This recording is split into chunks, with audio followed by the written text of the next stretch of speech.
Olá, você que apoia a restauração da monarquia e seu canal Brasil Monarquista. E hoje nós vamos falar sobre a Princesa Isabel, no assunto do vídeo de hoje. Mas antes de eu entrar no assunto, eu quero deixar indicado as minhas páginas no Twitter e no Instagram para quem quiser me seguir. Podem me seguir que eu sigo todos de volta, que todos os dias tem conteúdo novo lá. E também deixar indicado a página da OMB, que é a Organização Monarquista do Brasil, e também a página da Confembras, a Confederação Monárquica do Brasil, que eles têm página no Twitter, no Instagram e canal no YouTube. E todos os dias tem conteúdo na página deles, eles fazem lives, que vale a pena a gente acompanhar o trabalho deles. Então, vamos iniciar. Princesa Isabel, nascida em 29 de julho de 1846, no Rio de Janeiro, no Palácio de São Cristóvão. Com 4 anos de idade, foi declarada princesa imperial e herdeira do trono, após a morte de seus irmãos. O imperador se preocupou muito com a educação da futura imperatriz e contratou várias pessoas para auxiliarem na educação da princesa Isabel.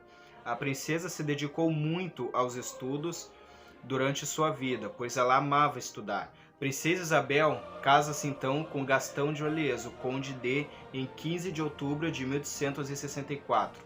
No ano de 1871, a princesa Isabel tornou-se a primeira senadora do Brasil, na qual fez juramento à Constituição. Nesse mesmo ano, o imperador viajava pela Europa e a princesa Isabel assume a regência. A princesa Isabel sempre se posicionava contra a escravidão, tanto é que ela nunca teve escravos, mas possuía trabalhadores assalariados. No dia 28 de setembro de 1871, assina a Lei do Ventre Livre, pela qual libertou os filhos que nasceram de mães escravas. A princesa havia se aliado aos movimentos populares e aos partidários da abolição da escravidão. No dia 5 de janeiro de 1887, a princesa aceitou a renúncia do gabinete escravocrata do barão de Cotegipe e designou primeiro-ministro o conselheiro João Alfredo. No dia 13 de maio de 1888, finalmente, a regente Isabel assina a Lei Áurea, que dizia: a partir desta data ficam libertos todos os escravos do Brasil. Então ela foi chamada de Redentora. Injustamente exilada, perde seu trono devido ao golpe republicano e vem a falecer em 14 de novembro de 1921, mas ela deixa seu legado como heroína da nação brasileira. E uma curiosidade sobre a princesa Isabel é que no território onde está situado o bairro do Leblon, no Rio de Janeiro, havia um quilombo que na época esse quilombo ela recebia ajuda da própria princesa Isabel.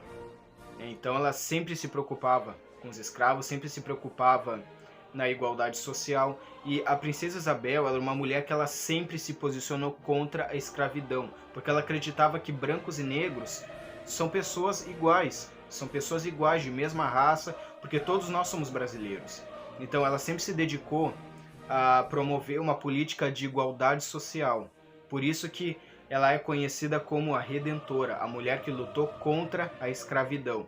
E só que injustamente a história dela foi distorcida, como se ela fosse a favor da escravidão, como se a escravidão fosse abolida por pressão da Inglaterra, o que a gente sabe que não é verdade. A princesa Isabel, devido à sua luta com todos os abolicionistas também, como Joaquim Nabuco, por exemplo, todos eles lutaram contra a escravidão e finalmente a escravidão foi abolida do nosso país. E assim a nossa princesa, a nossa regente, foi conhecida como a Redentora, que injustamente perdeu seu trono devido ao golpe republicano.